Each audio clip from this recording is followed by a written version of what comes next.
kardio slodzi ilgāk par stundu nav nepieciešama. Tikpat svarīgs, varbūt pat nedaudz svarīgāk, tas ir mūsu muskuļu spēks. Jebkāda veida ārstēšanai, tai ir jābūt kopā ar fiziskajām aktivitātēm. Tas var būt 2 reizes nedēļā, piemēram, bet katru nedēļu. Un visu dzīvi. Asins apjoms tiek pumpēts ļoti daudz cauri mūsu sirdī. Mēs izpumpējam apmēram 25 līdz 30 litri asiņu vienā minūtē. Intensitātei ir milzīga nozīme. Īpašā kategorija, kas mums kā sabiedrībai pasaka, īpaši varbūt ir jāsaudzē, tie ir. Rudolf, katrs vēža slimnieks agrāk bija cilvēks, kurš sevi identificēja kā veselu cilvēku, līdz saskārās ar diagnozi. Un mēs jau nedomājam, ka viņiem tā būs. Un šis bija arī tavs stāsts. Pastāsti. Jā, tas bija arī manā gadījumā. Man dzīve ritēja nosacīti labi un skaisti. Es biju vairāk mazāk identificējies skolas laikos, vidusskola. Arī pirms tam pamatskola vairāk ar cilvēku, kurš nodarbojas ar sportu. Es biju mērķiecīgi gājis un virzījis sevi uz daudzcīņu, tātad vieglietika. Un tie rezultāti bija tādi, kas man tā lika domāt, kad es varētu būt varbūt nākotnē arī sportists un saistīt savu dzīvi ar šo te un ar visām šīm te lietām, kas nāk klāt, kad tu esi varbūt precīzs, tev ir jābūt gudram, varbūt kā piemēram, tu nedrīkst kļūdīties un tā tālāk. Un to lomu kaut kādā mērā es biju identificējis ar sevi, bet ejot tam cauri, es īsti nezināju. Protams, ka dzīve man gatavo kaut ko pilnīgi citu, un tad 22 gadu vecumā tas pagrieziens notika, kad neskatoties uz to, kad mans dzīvesveids bija fiziski aktīvs un tam laikam mans fiziskās spējas bija labā līmenī un arī mēs dzīvojām tuvu dabai un arī ēdiens mums bija ģimenē pietiekoši labs, tīrs un tā tālāk. Un jā, onkoloģiska diagnoze man tika diagnosticēta 3. stadijā. Neviens nevarētu iedomāties, ka ar sportu nodarbojoties veseliem cilvēkiem, taču nekas nevajadzētu notikt, vai ne? Tev jau ir visi labi ieradumi. Kā tev šķiet, kāpēc tev bija tika atklāts vēzis? Jā, tie faktori, es domāju, ir dažādi. Ģenētiskie faktori īsti neatiecās manā kontekstā uz manu stāstu. Bet šis te jaunības laiks, pusauģa laiks un arī šie te pieauguši cilvēki, pirmie gadi, viņi bija tādi sevis meklēšanas gadi. Bet mēs jau katrs sev meklējam tajā vecumā plus mīnus un turpinām meklēt visu dzīvi, bet kaut kas tomēr pietrūka. Neskatoties uz to, kad bija salīdzinoši labi rezultāti, arī mācībās man gāja labi. Mēs ar brāli sportojām, līdz ar to mums bija daudz draugu, daudz paziņu un, teiksim tā, viss bija ļoti labi. Bet tomēr iekšēji tāds miers, sevis tāda saprašana vai ceļš, pa kuru to ej, viņš īsti nebija. Kaut kas gāja greizi un ejot laikam uz priekšu, bija tā sajūta, ka vairāk un mazāk es drīzāk eju nevis uz attīstības ceļu, bet uz tādu pašu iznīcināšanas ceļu, ko iespējams varbūt kaut kādā mērā šis te pseido uzliktais sportista status to varbūt arī veicināja. Ja? Tā kā redz, tas vairāk manā gadījumā noteikti bija varbūt saistīts vairāk ar psihoemocionālām lietām. Ne tik daudz kā ar kaut kādu fizisku spēku vai cik jaudīgi ir mana kardiosklarā sistēma, piemēram. Tas sanāk, ka fiziski tavs ķermenis bija tip-top kārtībā, bet prātā domas nebija sakārtotas, tā tu varētu raksturot. Man šeit, ka ikvienam ikdienas cilvēkiem, ja mēs sākam aizdomāties par to, ko es daru savu dzīvi, un vai es turēju īstajā virzienā, un tas pastos, kā iet ar bijušiem klases biedriem, un vienkārši salīdzināšana informācija apkārt, kas ir pa citiem cilvēkiem, ļoti ātri var novest paši pie sevis šaubās par to, vai es rīkojos pareizi, vai tas bija kā tev? Jā, tā tas bija, un es pieļauju to, ka tajā laikā, teiksim, jauniešu vai jaunu sportistu psihologs būtu noderējis ļoti labi. Varbūt arī vecāku uzdevums tajā laikā varētu būt tāds, ka pievērst uzmanību tām lietām. Tu būtu klausījies? Varbūt es es būtu ieklausījies, ja šīs te varbūt kaut kādas tādas ģimeniskākas attiecības, tāds ģimeniskais siltums, viņš būtu vairāk izteikts. Un es pieļauju, ka tas varētu būt viens no tiem faktoriem, kas ir veicinājis kaut kādus varbūt iekšējos kompleksus, vai ne? Varbūt tāds tuvums, siltuma trūkums tādā ģimenē. Man ir lieliski vecāki. Viņi mums deva ļoti daudz un dod visu ar brāli, bet tieši tāda emocionālā tuvība iespējams ir tas, kas pietrūka tomēr. Katrs vecāks jau saviem bērniem vēlas dot tikai vienīgi to labāko. Tieši tā. Un katru pieaugušu cilvēku vērtējums par to, kas ir labākais, viņš ir ļoti individuāls. Un mēs nevienmēr varam dodot no sevis to labāko, trāpīt otram to, kas viņam tajā brīdī ir visvairāk vajadzīgais. Pastāsti, tev 22 gadu vecumā tu saņēmi diagnozi vēzis. Kā tas mainīja tev? Vai tev dzīve mainījās, vai tu pārtrauc trenēties, uzsākt kādu ārstniecības kursu? Kas notika tālāk? Mainījās pilnīgi viss. Un šobrīd, skatoties atpakaļ, tinot to sarkano pavadienu atpakaļ, es varu teikt, ka tas viss mainījās uz labu. Mani kaut kādā mērā tas apstādināja, un es varēju pilnīgi no nulles restartēties, restīvi beidzot, tad restīvi viss. Tālāk tu īsti nevari tā turpināt, jo redzi, pie kā tas noved. Restīvi, tev tagad ir iespēja restartēties, un tad beidzot, tas varbūt bija tāda atļauja vai apstiprinājums, jā, tu vari domāt vairāk par sevi, nevis vairāk par citiem, ko citi par tevi domā, kādi ir tavi rezultāti, vai kādi sasniegumi, vai kā tev iet studijās. Un man nomainījās dzīve kardināli. Vai tev bija garš posms, kurā tu domāji, kāpēc ar mani šis notiek, kā es tagad ar to tikšu galā? Nē, tas bija diezgan ātri tas notiek. Super. Tas bija dažas nedēļas, dažas dienas, principā tā bija vasara, tas bija jūlijs.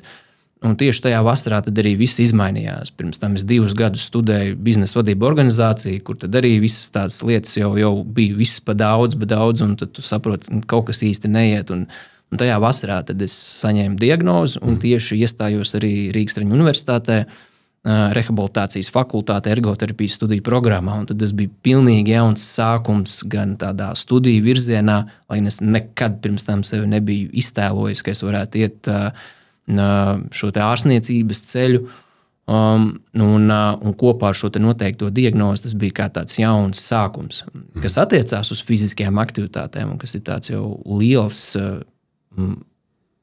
ieguvums. Es turpināju būt fiziski aktīvs, neskatoties to, ka tajā laikā tas īpaši vēl nebija tāds aktuāls sprādziens, kā tas ir šobrīd zinātnē, cik vērtīgs ir fiziskās aktivitātes. Es turpināju būt fiziski aktīvs visu laiku, un bija vērtīgi to visu likt kopā ar personīgo pieredzi, ar studijām, un tas tad mainīja visu. Man patīk tās citāts, ka mēs pirmais reizi ar tevi runājām. Tu minēji, ka ir neskaitām pētījumi par zālēm, medikamentiem, lētiem un dārgiem, bet muskuļu spēks ir vismazāk pētītā vienība. Jā, tādā veselības kontekstā, onkoloģijas kontekstā tas tā ir vairāk kā 37,000 pētījumi. Lielākā daļa pēta aerobo kardioslodzi. Nepārtraukts darbs, ilgāku laiku periodu. Mērens lodzīti. Jā, tieši tā. Un maz ir pētīti šie te muskuļu masa, muskuļu spēks. Un līdz ar to tas liek domāt par to, ka tam ir jāpievērš lielāka uzmanība, ka tur kaut kas vērtīgs tajā visā ir iekšā. Ja? Lai gan visa fizisko aktivitāšu fizioloģijas vēsture ir izpētījusi to jau krustām šķērsām, kad, ja tu darbini muskuļus, tad viņos notiek kaut kādas izmaiņas. Šīs izmaiņas ir ļoti pozitīvas cilvēka ķermenim, un tagad jau mēs to zinām, ka tas ir nevis tikai pie tā, ka fiziskās spējas, bet kā tas strādā, piemēram, pie dažādām kroniskām slimībām. Noteikti ir kādi priekšvēstneši, ikdienas iezīmes, kurus tu varētu pieminēt, jo kas ļautu klausītājiem atpazīt, vai arī viņiem ir ikdienā kādi riski, kuriem varbūt viņiem nevajag šobrīd slēpties, bet atpazīt, hei, ja mans prāta stāvoklis ir šis, varbūt es joprojām arī sportoju, jo tas ir tas, ko visiem saka veselībā, bet varbūt tomēr ir kaut kādi elementi, kas var cilvēkam, klausītājiem palīdzēt saprast. Varbūt viņam ir vērts iet pārbaudīties, varbūt viņam vērts kaut ko pamainīt savā ikdienā, lai tas viņa sports un labie nodomi iet pareizajā virzienā. Jā, labiem nodomiem ir jābūt, bet ja ir hronisks nogurums, ja cilvēks jūtās noguris un par katrām varītēm cenšas iet un apmeklēt fiziskās aktivitātes, vai zina, ka nedēļā jāizdara noteikti treniņi vai 5 nodarbības, vai tik kilometri ir jānoskrien, vai tik kilogrami ir jāpaceļ nedēļas ietvarā vai noteiktā treniņā, kas arī bija manā gadījumā pirms šīs te diagnozes un arī varbūt kaut kādu laiku arī kopš es uzzināju diagnozi, ka tomēr tā sajūta, ka man ir jāiet uz fiziskajām aktivitātēm, uz nodarbību, uz treniņu, ka tas bieži vien es zināju, es esmu bišķi noguris šodien, varbūt īsti nevajadzētu iet. Kritērija izpildi censties būt par labo korekto cilvēku, kurš nevienu nepieviļ un izpildi tā kā ir rakstīts plānā vai internetā rakstīti ieteikumi. Redz, tieši tā, un liela daļa ar to var asociēt. Un, protams, aizjūt uz nodarbību, tu jūties labāk, organisms iekustās un viss strādā, bet vai pēc tam ir bijis gandarījums, vai es esmu aizgājis pēc tam mājās un jūties tagad ļoti laimīgāk, zinot to, ka nākošā nedēļa no manis sagaida to pašu. Turēt sevi tādās lielās bažās, lielās spriedzē ir viens no būtiskiem faktoriem, kas, protams, veicina nogurumu. Man cilvēkam ļoti bieži liksies, ka ir nogurums, bet tas varbūt tāpēc, ka vienkārši ir ziema. Man teica, ka ir zemes D vitamīna līmenis, bet es jau pa dzīvi jūtos nogurums. Un dažkārt tu vari pateikt, ka es noguris, un tad ir vēl 3 cilvēki apkārt, jā, es arī jūtos nogurums. Un mēs sākam vienoties tajās grūtībās, un nogurumā mēs atrodam līdzīgus. Liekas, ka tas ir normāli. Vai tam vajadzētu būt normāli?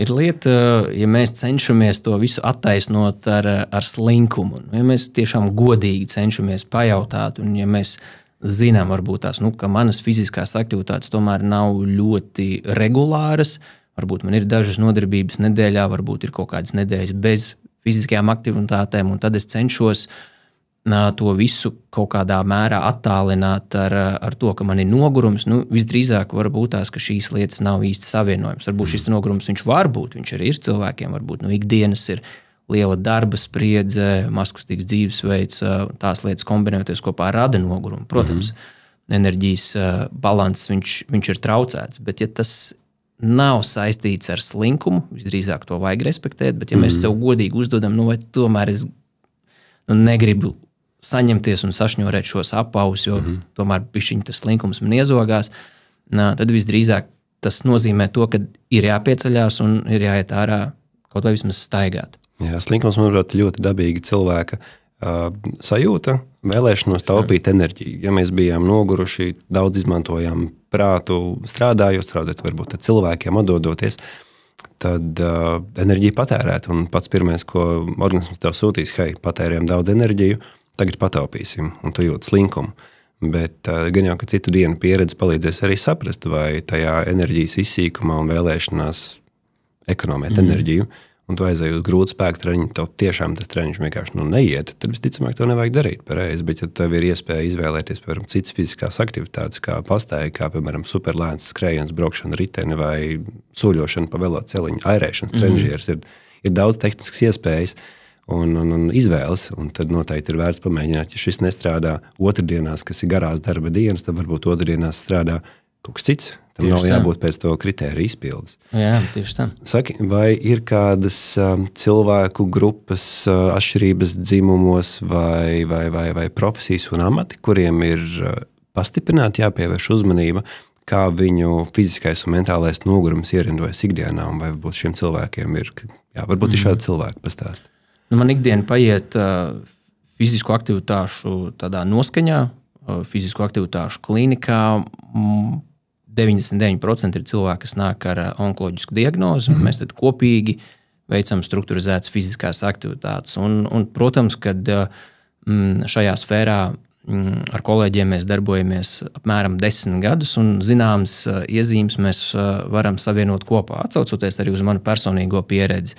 piemēram, par perfekcionismu un tā tālāk un tā joprojām par vienmēr vēlmu būt pirmajiem un visu izdarīt tieši laikā un tā kā vajag, lai visi būtu priecīgi. Nu, no profesijām, jā, tas, ko mēs esam pamanījuši, un tad, kad es studēju, man bija tā iespēja arī ilgāku laiku mācīties un būt onkoloģijas nodaļās un runāt arī ar mūsu valsts vadošiem onkologiem, tad viņi saka, ka īpašā kategorija, kas mums kā sabiedrībai pasaka, īpaši varbūt ir jāsaudzē, tie ir pedagogi.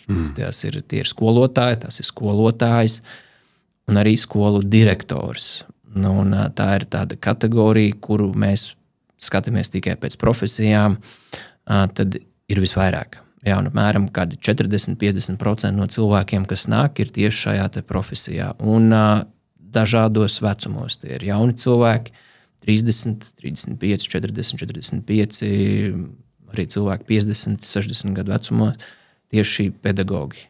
Tas ir būtu numur viens. Skolotājs asociēs ar cilvēku, kurš ir par tādu pozitīvu kārtību, par savu zinību atdošanu, citiem komunicējot, atdodot daudz pašam sevi, stājoties priekšā kādam, kurš nezina, un ar empātiju mācot kādu, kurš nezina, saskaroties ar pretestību un mācību gada beigās vienalga panākot, ka šie grupas, bērni, pieaugušie studijas, viņi ir iemācījušies, un tad nāk nākamie.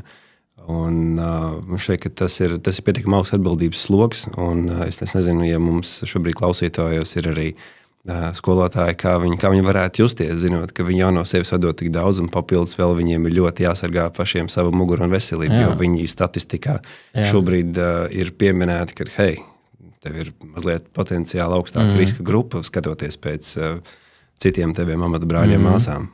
Es domāju, ka tas varbūt to dzirdot ir nedaudz satraucoši, bet tāpat laikā līdzīgi kā man bija tagad, es uzzināju diagnozi, tas ir brīdis, varbūt tomēr ir jāsaņemās, un tomēr ir nopietni jāpadomā arī par sevi, jo bez skolotājiem nav nekas iespējams, arī atskatoties savu ceļu atpakaļ, pedagogi ir tieši tie, kas mani virzīja, man palīdzēja dažādos posmos, pamatskolas, universitātes un tā tālāk. Šie cilvēki spēlē ļoti milzīgu lomu, domāju, katrā no mums, un tad līdz ar to viņi ir tik vērtīgi, ka mums viņus ļoti vajag, bet ir pienācis laiks tomēr savu enerģijas balansu, savu to ikdienas balansu, likt prioritāri. Daļa no cilvēkiem, kas atnāk uz sporta zāli, meklē privāto treneru palīdzību, viņi sāk treniņus, un, protams, tad treneris atbalsta persona var iepazīt cilvēku mazliet tuvāk. Un tad daļa no iezīmēm, ko mēs kā treneri atpazīstam cilvēkos, ka viņiem tas nav tikai atnākt uz treniņu, un tagad kopā izdaram un dodamies mājās. Tas patiesībā ir par diezgan lielu ieradumu kompleksu izveidošanu ikdienā, un šīs te slodze, tas ir tikai viens elements, bet, lai viņš efektīvi strādātu, mums ir jāparūpējas, lai mums ir labi apstākļi, lai organisms spēja atjaunoties. Līdzīgi tā kā augam ir vajadzīga auglīga augsne priekš augšanas, arī mums cilvēku ķermenim ir vajadzīga laba vide, lai mēs spējam atjaunoties. Un mēs ar tevi šodien arī runāsim par to, kādas fiziskas slodzes ir rekomendējamas, bet pirms tam es gribētu ieminēties par to, ka daļa no tā ir treniņš, bet svarīgākais, protams, ir arī pati tā atjaunošanās, un tas ir tas mājas darbs, ko varbūt neparāda sociālie tīkli. Sociālās tīklos mēs redzēsim, cilvēks dalās ar to, cik kilometrus noskrājis, cik reizes nedēļā ir bijis treniņos, un tas uzliek šo ekspektāciju par to, ka, ja es tagad gribu sākt trenēties, tad man būs jāizpild šie kritēriji, bet ir vēl kaut kādi kritēriji, kas ir tikpat būtiski kā treniņš, un tad šī atjaunošanās, iekšējā miera saglabāšana, pastāst lūdzu.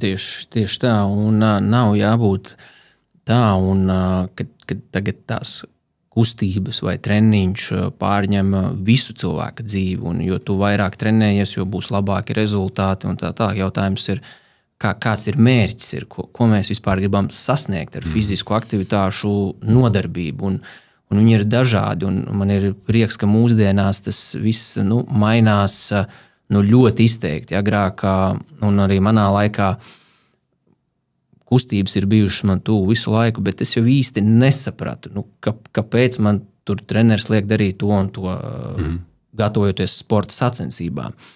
Kas bija tas, ko tev lika darīt? Ko tu tikko pieminēji? Tie bija skriešanas, krosiņi, līdzīgi arī, kā ir šobrīd aktuāli, dažādi veidi intervāli, spēka vingrojumi ar svariem, lecieni, plyometrics. Jā. Nezinu, kā latviski, tas tāda eksplozivitātes, tādi atspērieni, restīvi, lai veicinātu šīs te fiziskās spējas, kas kaut kādā mērā viss ir pareizi, bet vai nu treneriem varbūt pietrūka dziļākas tādas izpratnes, man paskaidrot, kāpēc mēs tieši tagad darīsim to, ko tas tev iedos, kāds būs tas mērķis ir. Jo es redzēju tikai rezultātu, cik es ātri noskriešu vai cik es tālu aizliekšu.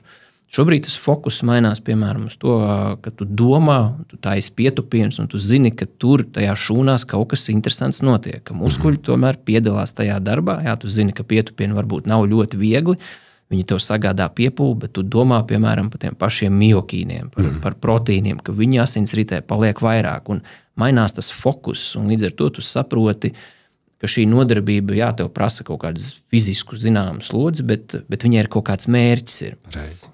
Un tas, manuprāt, ir vērtīgi. Sevišķi, ja mēs skatāmies, piemēram, veselības aprūpes virzienā, kur mērķis, un kas attiecās pilnīgi uz vienu, pat ja cilvēks ir fiziski ļoti labā formā un kuram nav blakus saslimšanas. Katra fiziska aktivitāte tomēr jau iesaista sirdi, asinsvadus, muskuļus, nervu sistēmas, kaulus, mūsu hormonus un mūsu smadzenes. Un, ja mēs paskatāmies no tā viedokļa, tad tā pieeja fiziskā aktivitātei pilnīgi mainās. Un tad nav jābūt arī tā, ka tev par katru spīti, par katru cenu ir 5-6 nodarbības nedēļa vai tik kilometri jānoskrien. Ir zināmas nianses, kas ir jāizdara, kas tev var šos te fizioloģiskos procesus, piemēram, uzcelt uz augšu, stimulēt viņus, kas ir pietiekošs stimuls, lai savā nedēļas rutīnā tu būtu izpildījis zināmas uzdevumus. Tas var būt 2 reizes nedēļā, piemēram, bet katru nedēļu. Jā. Un visu dzīvi. Jā. Tagad balans, viņš ir svarīgs. Ja? Ārstu ieteikums ļoti bieži ir kustēties, bet reti, kad tiek paskaidrots, ko tad īsti nozīmē kustēties. Ja cilvēkiem jāuzlabo savu veselību ar treniņiem, vai tu varētu paskaidrot sīkāk, kas zem šī te vārda kustēties slēpjas? Jā, gribētu aicināt ārstus biežāk un vairāk pievērst uzmanību tam un iedrošināt cilvēkus uz fiziskajām aktivitātēm. Pietrūkst detalizētāk izskaidrošanu, jo tas ir ārkārtīgi plašs jēdziens, bet rekomendācijas un vadlīnijas mums pasaka to, ka mums ir aerobā slodze, vismaz 150 minūtes nedēļā mērens intensitātes aerobā slodze, vai arī 75 minūtes, kas ir nedaudz īsāk, ir augstākas intensitātes aerobā slodze, un kas var būt sadalīta, piemēram, arī intervālu veidā. Iedod kādu piemēru. Jā, un mēs ņemam līdz pulksteni, skatāmies laiku, un mēs 3 minūtes soļojam lēni, 4 minūtes mēs soļojam ātrāk. Un šo te principu mēs cenšamies atkārtot 4 reizes. Un tas būtu rekomendēts darīt šādu principu 2 reizes nedēļā. Pārējās dienas tad mēs varam doties mierīgākā, sev tādā patīkamākā pastaigā. 4 minūtes tā ir ļoti labi aprēķināta, izkalkulēta intervālu darbība, kas tad sniedz tādu optimālu rezultātu kardiovaskulārai sistēmai. Kas notiek ķermenī? Kāpēc tieši 4 minūtēs mēs varam iedot tādu impulsu, un kā mums tas palīdz nākamajiem gadu desmitiem un vispār arī šodien veselībā? Jā, jo tā, ka mēs veicam aerobo slodzi, šo te kardioslodzi, tā skābekļa padeve nedaudz atpaliek, nekā tā slodzes jauda mums pieaug klāt, un tāpēc bieži vien salīdzināt savas fiziskās spējas, kāpjot uz 5. stāvu pa trepiem, ja mēs esam atbraukuši uz darbu un ar mašīnu no rīta uzreiz uz 5. stāvu, vairāk mazāk mums visiem būs aizdus. Un mēs nevaram teikt, ka mums ir sliktas fiziskās spējas, jo tā skābekļa padeve, viņa mums ir atpalikusi. Mēs sēdējam un te pēkšņi kāpjam. Jā, un pēkšņi kāpjam, muskuļu darbs notiek, bet skābeklis un kardiovaskulārā sistēma nespēja ieskrieties tik ātri līdzi. 4 minūtes, 2 minūtes mums paiet, kamēr mēs uzpumpējam šo te asins plūsmu, kamēr mēs salāgojam, kamēr organisms iedod šo te skābekļa daudzumu, un otras 2 minūtes mēs tad darbojamies jau tā kā sevi nedaudz spiežam uz priekšu, un kura asins apjoms tiek pumpēts. Tiek pumpēts ļoti daudz cauri mūsu sirdī. Mēs izpumpējam apmēram 25 līdz 30 litri asiņu vienā minūtē. Tad mums ir vajadzīga tā slodze, lai būtu jāsapumpē tās asinis. Tieši tā, un tas palīdz mūsu centrālajam faktoram, mūsu sirdī, labāk izsviest tās asins, trenēt, viņš paliek spēcīgāks, tas muskulis, tas mazina asins spiedienu, un vēl kas ir svarīgākais, tas lielais asins apjoms, tas aiziet jau arī uz muskuļiem, kas strādā, un tādas soļošanas, skriešanas laikā, nojošanas laikā strādā praktiski viss ķermenis. Un tas ir tas stimuls, kas palīdz arī mitohondrijiem, kas ir mūsu enerģijas mašīnas, mūsu šūnās. Viņi paliek lielāki, apjomīgāki, jaudīgāki, un līdz ar to tas arī attālina mums noguri. Mums ir vairāk enerģijas. Tā kā intensitātei ir milzīga nozīme. Vai ir arī kāds slodzes apmērs, kura nevajadzētu pārsniegt? Piemēram, saki šobrīd, ka mums ir vajadzīga pietiekami ilga slodze, mums ir jātur slodze, mums jāpumpē daudz asinis, un tas tā kā gribētos teikt, ok, jo vairāk darīšu, jo labāk. Vai ir kāds brīdis, kur pārāk ilgs treniņš vai pārāk intensīva slodze ilgi ir sliktāk, kā varbūt 3 reizes nedēļā vai 1 un supergrūts treniņš nedēļā? No pieredzes un strādājot cilvēkiem, un arī, ko saka ķermenis un cilvēku fizioloģija, ka tieši kardioslodze ilgāk par stundu nav nepieciešama. Jo tad, kad sākās degradācijas process un iekaisuma process, var paaugstināties, kas ir pilnīgi normāli tādam lielam fizisku aktivitāšu apjomam. Un tāpēc līdz ar to arī šajās pasaules vadlīnijās ir plus mīnus 30, 40 minūtes vairākas reizes nedēļā, restīvi vairāk mazāk katru dienu, katru otro dienu, ilgāk par stundai. Lielāka, intensīvāka slodze nav nepieciešama. Laiks ir mūsu vērtīgākais resurs, tāpēc nav nepieciešams vienā dienā ielikt visu, sadalam to pa sagramojumiem kumosiem uz visu nedēļu, uzturam augstu regularitāti. Vai ir vēl kādas citas fiziskās aktivitātes, kas vēl slēpjās zem šī kustēties, ko ārsti ieteikt? Viens ir aerobās izturības trenēšana, tu pieminēji intervālu treniņu. Kas vēl? Otrs ir tikpat svarīgs, varbūt pat nedaudz svarīgāk, tas ir mūsu muskuļu spēks, mūsu muskuļu masa un maksimālā muskuļu jaude, cik spēcīgi ir mūsu muskuļi, kas, protams, apmēram pēc 30 gadu vecuma katram no mums, ja mēs neesam pietiekoši fiziski aktīvi, krītās. Kas raksturo pietiekumu fizisku aktivitāti, lai nekristos muskuļu masa?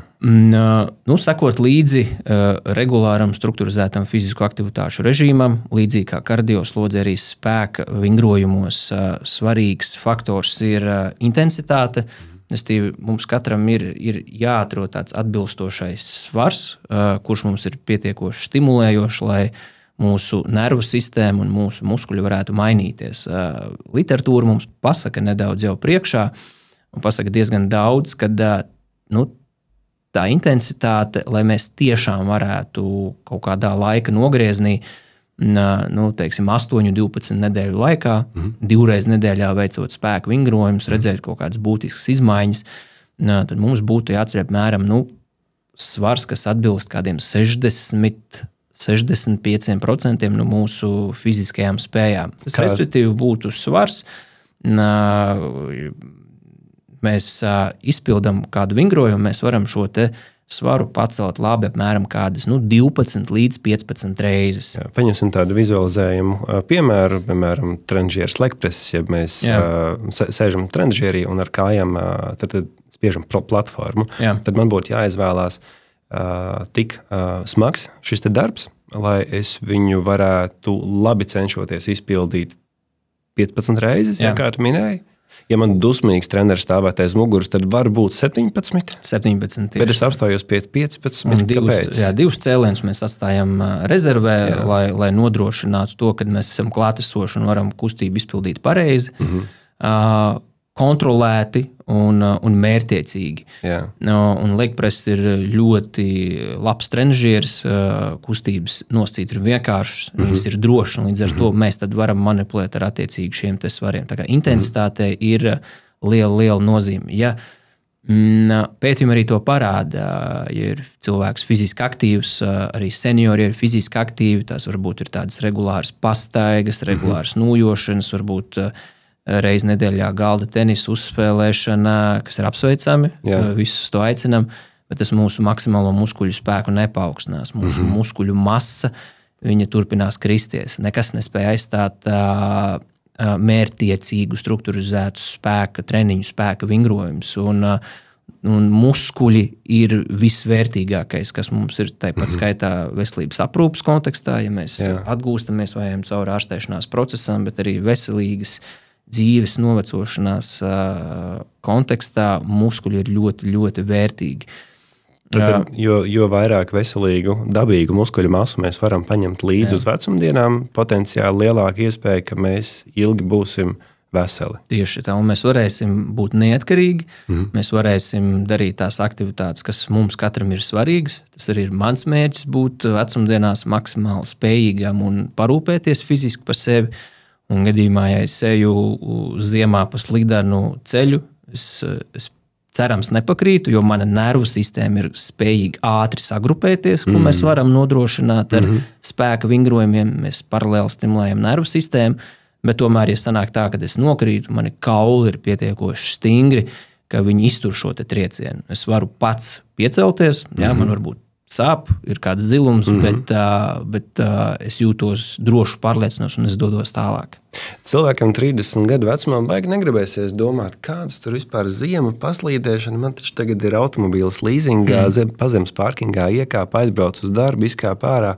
Man ir nesatrauc, kad ielas ir slidenas, bet es domāju, katram ir vērts paturēt prātā, ka nevienmēr tu sēdies savā drošajā automobīlī, nevienmēr tev būs iespēja būt komfortā, sēdu pozīcijā, kur viss apkārt ir droši, jo tomēr mēs esam evolucionāri cēlušies un balstījušies uz kustībām.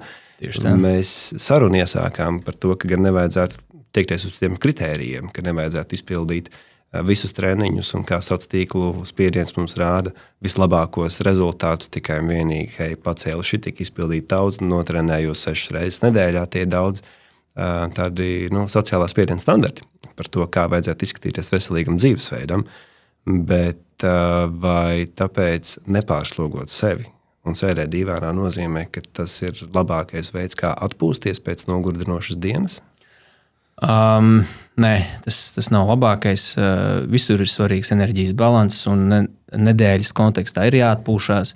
Ja mēs zinām, šī diena mums ir bijusi darbīga, un arī man tā ir, ka ir pilna diena, un šodien nebūs fiziskās aktivitātes, man nesanāks. Varbūt rītdien arī nē, ir daudz vis kaut kā, bet es zinu, ka 3. dienā es aiziešu 100%. Un ir periodi, mums ir vai kāds brauciens vai kādas iesnas, kas mūs izsit ārā, bet es zinu, tas paies, un es atgriezīšos fizisku aktivitāšu tādā režīmā vienmēr. Tas ir pats svarīgākais. Un fiziskās aktivitātes nevienmēr viņas mums patīk. Man arī negribās to darīt vienmēr. Nevienmēr ir motivācija, bet es zinu, ko viņas iedod. Es vairāk vai mazāk saprotu, ka katrs no mums zina, cik viņas ir vērtīgas. Un neatlaidīgi iet uz priekšu, tāpat kā iet uz darbu. Negribās nevienmēr, bet tas ir jāizdara. Un visu dzīvi un vairāk vai mazāk visu gadu rast iespējas, kad var cilvēks būt fiziski aktīvs un parūpēties par savu kardiovaskulāro sistēmu un muskuļu spēku. Lai iekšējais paškritiķis netraucētu, viņam, es domāju, jānosprauž veselīgas robežas. Cik tu ieteiktu dienas cilvēkam turēt sevi mierā un nepārmest sev, ja ir izlaists treniņš, vai tas būtu spēka treniņš vai aerobijs. Cik dienas ir ok paņemt šo te pauzi, bet tad gan zināms, ka pēc tam gan es atgriežos. Kā tu ieteiktu? Mūsu veselības konteksta vadlīnijās mēs esam ierakstījuši tādu punktu, lai cilvēks var ņemt dienas atpūsties no fiziskiem aktivitātēm, kontrolēt savu enerģijas balansu, bet es nedrīkst būt ilgāk par 7 dienām. Pēc 7 dienām mums ir jāatgriežas atpakaļ. Ļoti labi. dzirdēju no paziņas Vācijā cilvēks, kurš nonāk onkoloģijas klinikā pats pirmais, lai vispār viņu pieņemtu kā pacientu un palīdzētu viņam ar ārstēšanās procesu. Pats pirmais solis viņam ir uzsākt fiziskas aktivitātes un spēka treniņi un izturības trenēšana. Tas ir kā vienkārši pamatnosacījums. Bez tā nenotiek ārstēšana. Man šķiet, ka Latvijā tā ir ļoti būtiska lieta, ko ikvienam cilvēkam arī ir vērts saprast un pieņemt, ka jebkāda veida ārstēšana, tā pat nav jābūt onkoloģijai. Jebkāda veida ārstēšanai, tai ir jābūt kopā ar fiziskajām aktivitātēm. Tas jau ir tas, ko tu šeit piemini, ka tas ir spēka treniņš. Tā ir aerobā izturība, gan mērena slodze, gan arī intensīvāk, kas var būt intervāla treniņš.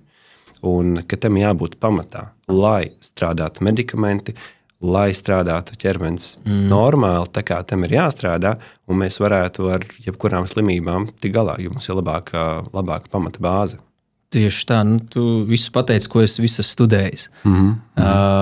Precīzi. Un Vācijā tas varētu notikt vēl izteiktāk, un Eiropā kopumā tas ir šobrīd tikai varbūt uzņemt tādus apgriezienus, kad priekš hroniskām saslimšanām vai cilvēkam agrāk ir bijušas kādas slimības nianses, vai mēs atgūstamies pēc garāka iesnu perioda, tad fiziskās aktivitātes tā ir daļa no terapijas procesa. Tā nav alternatīva, un Latvijā tas arī notiek. Mēs neesam varbūt tik liela valsts kā Vācija, līdz ar to mēs varam sasniegt cilvēkus ātrāk, to pareizi nokomunicēt, un liela daļa cilvēku saskarās ar onkoloģiju, arī iet šo tevis minēto ceļu, kas ir fantastiski. Hroniskas saslimšanas veselības nianses, fizisku aktivitāšu medicīna ir tā lieta, kas uzņem ārkārtīgi lielus apgriezienus un cilvēkam pieejams fiziskās aktivitātes, kaut vai ārā, sporta centros, klīnikās, treneri dažādās vietās ir obligāta lieta, jo zinātne mums ir palīdzējusi to visu izpētīt un arī saprast, ka, piemēram, ir noteiktas intensitātes, kuras mums palīdz.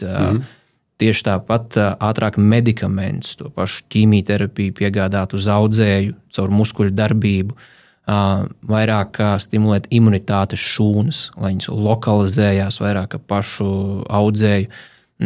Kardioloģijā tas ir izpētīts jau krustām šķērsām, ka regulāri kardioslodzes spēka vingrojumi, tā ir obligāta lieta. Un visās vadlīnijās, lielajās organizācijās, onkoloģijā, kardioloģijā, cukura diabēta kontekstā, arī osteoporozē, kad ir trausli kauli, kas paliek cilvēkiem uz vecumdienām, tur viņas ir iekšā. Tā nav alternatīva nekāda, tā ir daļa no terapijas. Un kāpēc fizisko aktivitāšu medicīna, tas varbūt ir vēl tāds skaļi tiek virzīts un skaļi tiek teikts pasaules kontekstā, bet tas iet, un fizisko aktivitāšu receptes jau viņas tiek izrakstītas. Tu aiziet pie ģimenes ārsta vai pie ārsta, tev būs, ja ir nepieciešams, savs medikamentu klāsts un arī fizisko aktivitāšu recepte. Pavisam normāli. Pavisam normāli, un tas ir tikai laika jautājums, jo mēs pirms tam runājām par šo spēka treniņiem, kardio treniņiem, ka ir izpētīts, ja tu dari noteiktu secību, noteiktus principus, mēs sagaidīsim noteiktu atbildes reakciju mūsu organismā. Tas ir tāpatās, kā tev ir recepte, medikamentu recepte, vai ķīmijterapijas sesiju, tu jau nesāc manipulēt. Es tagad uztaisīšu, paņemšu tik daudz un rītdien paņemšu tik vairāk. Nē, ir noteikti lieta, kas tev ir jāizdara, jo tu zini, kādu atbildes reakciju tev organismā iekšā viņi iedos. Un tas ir tas, uz ko iet, un kustības ir fantastiska lieta, kas šobrīd integrējās tieši veselības kontekstā ar ļoti lieliem soļiem, un prieks, ka tas notiek arī Latvijā.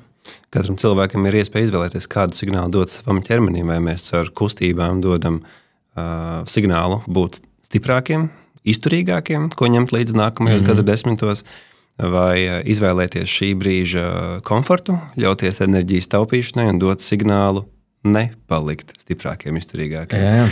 Rudolf, liels paldies par sarunu, manuprāt, bija ļoti, ļoti vērtīgi. Kur cilvēkiem doties meklēt, ja viņi vēlas vairāk uzzināt par tevi un to, kas tevi sakāms un ar ko tu vari padalīties? Cenšos dalīties sociālajos tīklos. Kā tev var atrast? Jā, Facebook, Instagram, Rudolfs Cešeiko. Un cilvēki ir aicināti arī uz mūsu fizisko aktivitāšu klīniku, kur tad ir strukturizēts fizisko aktivitāšu režīms. Laipni gaidīt ir ik viens cilvēks. Mūsu fokus ir uz onkoloģijas kontekstu, bet arī jebkurš cilvēks, kurš vēlās noskaidrot un saprast, apgūt, kas ir kardioslodzes, spēka vingrojumi drošā vidē, to ļoti droši var darīt. Vai ir vecuma ierobežojumi? Mēs strādājam ar pieaugušajiem. Un katru sestdienu bez maksas jau 2 gadus mums notiek vingrošana ārā. Perfekt. Visos gada laikos, 10:00 Rīgā pie Māras dārza, ieeja no Mārupas ielas puses un kopīgi mēs ārā veicam dabā kopā ar citiem cilvēkiem efektīvu aerobo slodzi. Un tā skaitā arī cilvēkiem ar onkoloģiskām niansēm, kardioloģiju, bet šobrīd jau nāk pilnīgi viens, kas to vēlās, jā, un tas ir bez maksas. Perfekti. Paldies par tavu darbu, paldies, ka tu dalies ar savu pieredzi un arī iedvesmo citus cilvēkus. Paldies tev!